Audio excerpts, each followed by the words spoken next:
I am Patricia Dmitry Alexandrovich. I consent to this interview.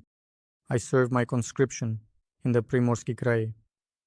In Sergeyevka, 218th Tank Regiment, time of service. I signed the contract in the middle of summer in July. On the 27th, I was promised that I would stay in the unit and serve there. It turns out I was greatly deceived.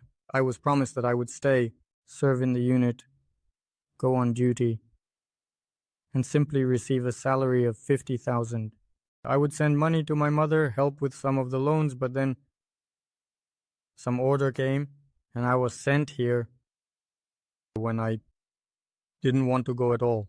From September to January, I was soldering drones, soldering boards of engines. In January, I was transferred to the 394th, where I spent 2 days. I just sat on the bunk and cried, because I knew that the 394th is a motorized rifle unit, cannon fodder, and just plain meat. There's a better chance that I can get home now than with the 394th. When we went out for training, one guy felt unwell. He had a fever and high blood pressure. The commander said that he didn't care. Everyone is healthy. Everyone is fine. He brought him out. The group started beating him. We were fed. Half cooked, half overcooked, half unsalted, half oversalted food. And it was always unclear what they were giving us. So the treatment there was not like towards people, but like towards pigs or animals. There are much better ways to treat people, I believe. At first, they asked us how we ended up here, how we got in. Then we explained everything to them.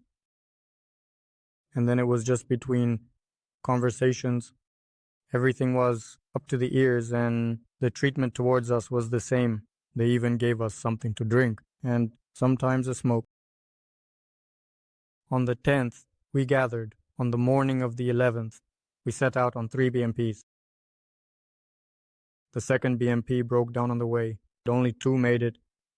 18 people on 2 BMPs. On the 11th, just earlier, a drone dropped something.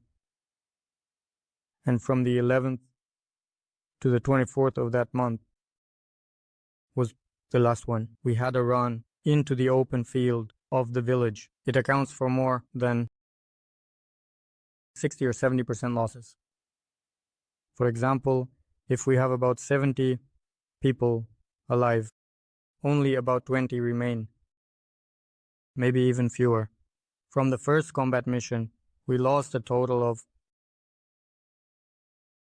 approximately 20 people out of around 80.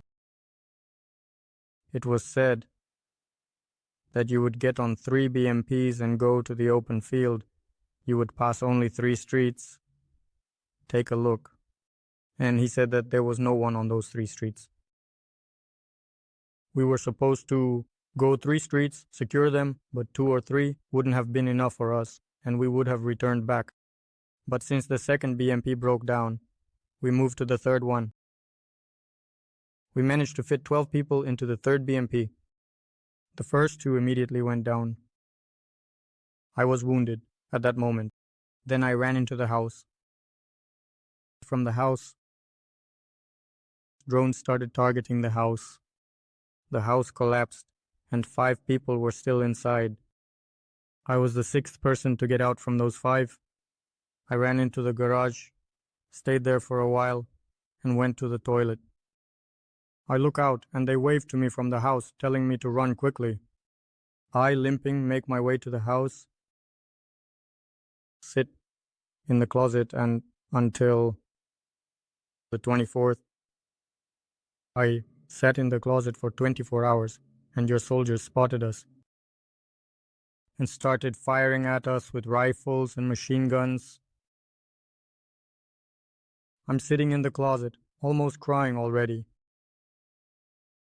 Shershin runs out to the garage, sits there, and returns fire. The men are throwing grenades to the left side.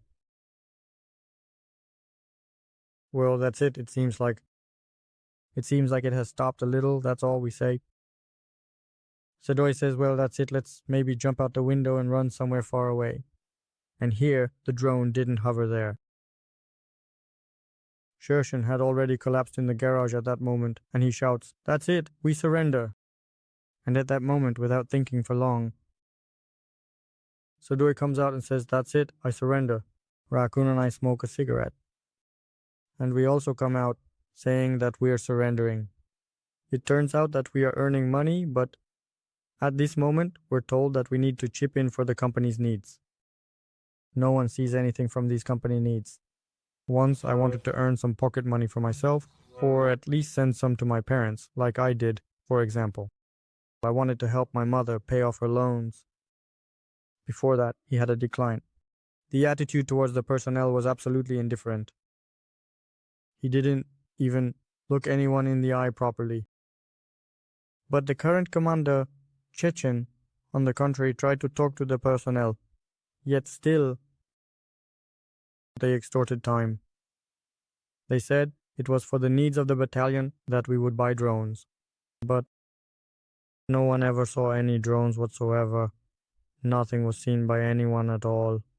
They absolutely promised payments in the amount of 1,200,000, but I only received 400,000 from the Krasnoyarsk region. This is to go to the legal mother. Our total salary is 50,000, with combat pay 200,000. But we contributed almost every combat mission, 50,000. I don't see the point in Russia fighting against Ukraine right now. The fact that Russia is taking heavy losses, while Ukraine, on the contrary, is rising and gaining more strength.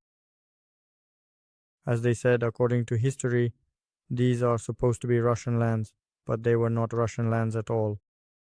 On TV, they say one thing, but when you see it with your own eyes, it's something completely different.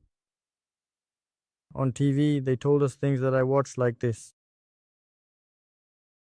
In Ukraine, there are lands that belonged to the USSR, but, as it turns out, according to history of Ukraine itself and the USSR itself, that there were no lands here. The USSR never had and never will have.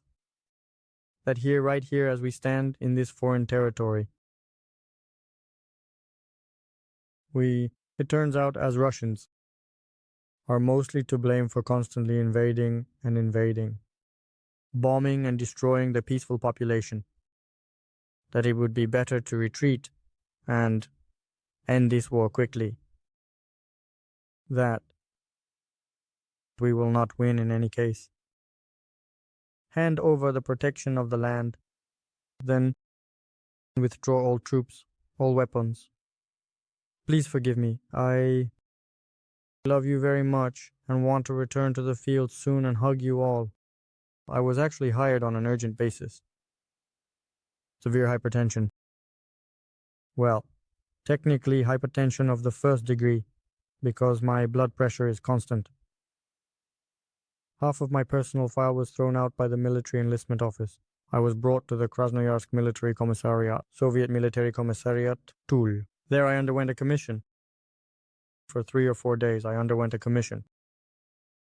From this military commissariat, they tell me, well, everything B3C suits you. I say, no, it doesn't suit me. Why 3? I have pressure on the scale in my eyes. My consciousness darkens. Sometimes I lose it, they say, but it's normal. Nothing serious. Then it got easier. They transferred everything. We all sit in the tank, both quietly. Here 18. Time note. I sit. They tell me, well, if you actually feel better now, you can in fact go to work right now, at this moment. Work, as it was explained to us, meant either going to mow the grass or paint the fence. Well, I went to mow the grass, mowed the grass. Then some kind of campaigning arrived. Once they came to campaign, it was for contract recruitment. Then they came a second time to campaign, again for contract recruitment. They came 3-4 times, and this whole war would have ended. And it would have been normal at one time, in about 3 years at least, then I would have considered whether to sign or not the contract.